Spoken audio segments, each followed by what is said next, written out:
Hi everybody and welcome to this week's Tune In Tuesday.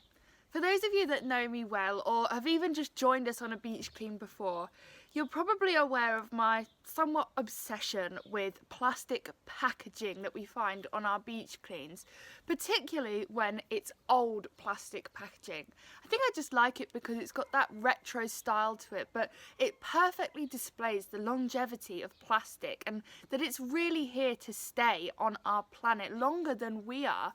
And recently we went and did a beach clean on Tregantle Beach with Arnold, and we cleared up millions of microplastics which he has been sorting through during his time in lockdown. And during his sorting and sifting through these microplastics, he found some treasures which he's very kindly sent to me, which I deeply appreciated, because in this little parcel here are lots and lots of folded up plastic packaging. Now this is what we call careful littering, and this is when people will tie up their food packaging once they've finished with it and litter it then. Now these all washed up onto one beach, and when I say washed up, I don't mean washed in by the tide, I mean literally washed up through the sand, because what's been happening is over the years, building up and up and up into the sand is this huge concentration of plastics, microplastics, plastic packaging and all sorts of things. And then when there's a big storm, it kind of churns it all out of the sand like a washing machine. So these littered, tied up plastic packages are going to have been in the sand for who knows how long, decades. So what I'm going to do for this week's Tune In Tuesday is I'm going to open up all of these packages and see what lies inside and how old it is, where it's come from maybe, and that kind of thing. Hopefully you can tell that I'm really excited about this. This is going to be the highlight of my week. So let's get on with the first one.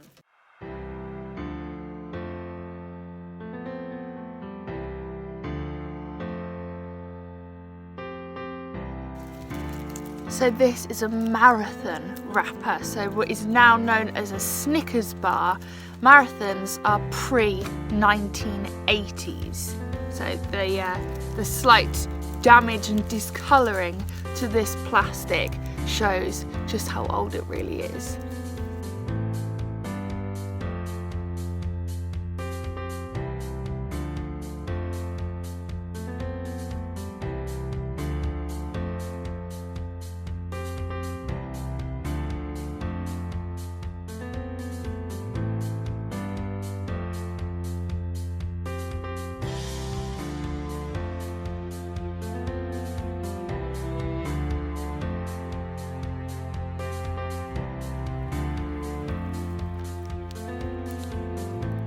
So there's all of the packets done, and we found some pretty good ones, even some that I don't already have in my collection.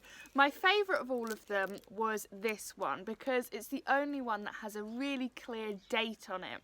And it says, well, first of all it says 26p for a packet of crisps, and then it says display until the 3rd of November 1984, which makes it 13 years older than I am. And what I love about this packet is it really just shows what happens when you get waste like this that's folded up in the careful littering style, because all of the packaging that's protected from the elements when it's folded into itself is totally still intact. All of the colour is just preserved so perfectly, and I really love that. And then obviously this side is where the packet was exposed to the elements and it started to break up and up into smaller bits of microplastic, which is now fragmented off into the ocean perhaps. We've got some other crisp packets, and I just love it how you reveal them and they're these tiny little packets, but then you get like a whole crisp packet out of it. I would estimate that most of these packaging are from the 70s or the 80s, so way older than I am, and they're certainly going into my collection as soon as possible. Now, there were a couple that Rob accidentally missed in his sorting session with the microplastics, so he had a go at opening those up himself. Have a look at this. Hello, I'm Rob. I do beach cleaning here in southeast Cornwall.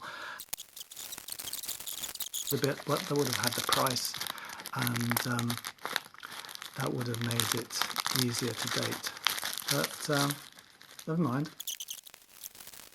And it lasts so long in the environment, decades. You see, that's Walker's, 2nd of December 2000. So this has been in the ocean for 20 years. 20 years. It just shows how long packaging will last in the environment, and all that time it could have been eaten by a sea creature, and caused a lot of problems for it. So yeah, any kind of littering is littering. And there's one more thing that I have to do before I go, and that is announce the winner of the prestigious competition that myself, my dad Rob and Rob Arnold held when we went down and cleaned the microplastics off Tregantle Beach. We each found loads of different really cool plastic items, collectibles for any beachcomber, and we put in one entry each of what we thought was the coolest item that we'd found, and we asked you guys to vote on it, and the winner was, of course, Mr. Rob Arnold. It was a great find, it really was. It was the Lone Ranger badge that he found, which was from 1958 from a Kellogg's cereal box. Actually, I think it was Quaker puffed wheat, that's what it was. So it's a brilliant find, and you were the winner. Of course, it has to go to Rob Arnold, who is literally the oracle of beach cleaning, and if you haven't checked out his latest post showing what he's been getting up to whilst he's been sorting through the microplastics, then please do, because it is staggering.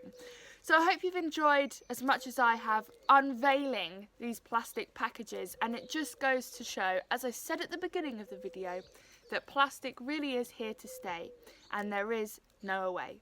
So thank you so much for watching this week's Tune In Tuesday. Stay safe, take care, and I'll see you next week for next week's episode.